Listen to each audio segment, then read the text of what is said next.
Alice, how are you? And we have a very big crowd, so it's going to be a lot of fun. And we're sort of celebrating like the biggest bill of its kind ever signed. And it's going to make this country into a rocket ship. It's going to be really great. Mr. President. He met with a lot of House Republicans yesterday. What got them to yes?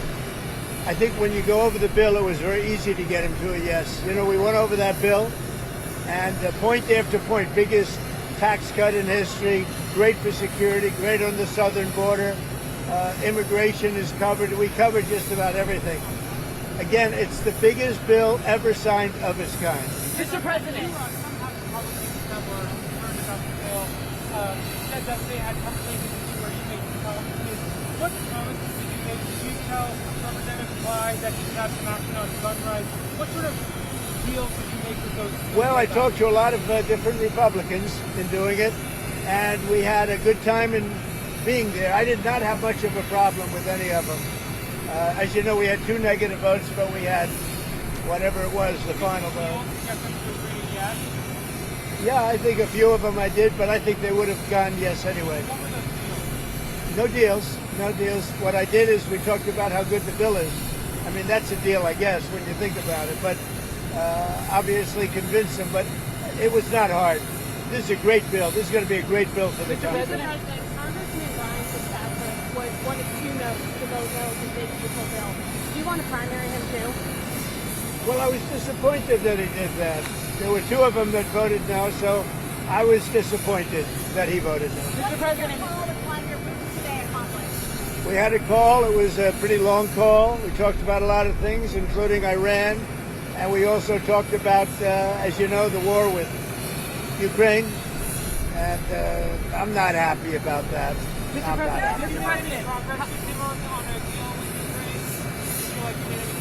No, I didn't make any progress with him today at all. Mr. President, how much growth can the country expect from the one? I think we're going to get great growth. I think we'll have growth at record numbers.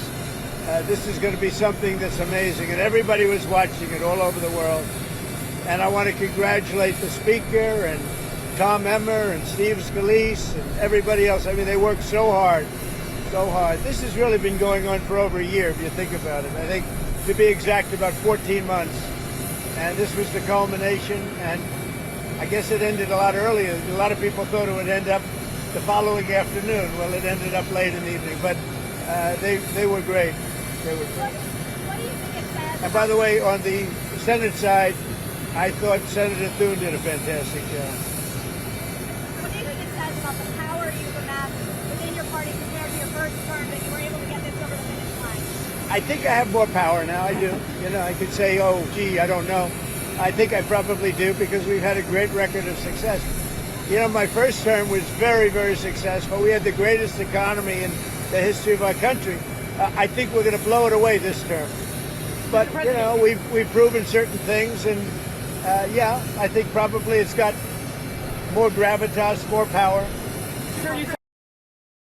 They're going to be very proud tomorrow. So we're signing at about 5 o'clock, and at about 5 o'clock we're going to have B-2s and F-22s and F-35s flying right over the White House. And the Speaker and I and John Thune, we're all there together with I think most Republican senators and congressmen and women, and it's going to be a great day. So we'll be signing with those beautiful planes flying right over our heads. Why did you pause weapons shipments to Ukraine? Why did you pause weapons shipments? We haven't. We're giving weapons, but we've given so many weapons. But we are giving weapons, and we're working with them and trying to help them.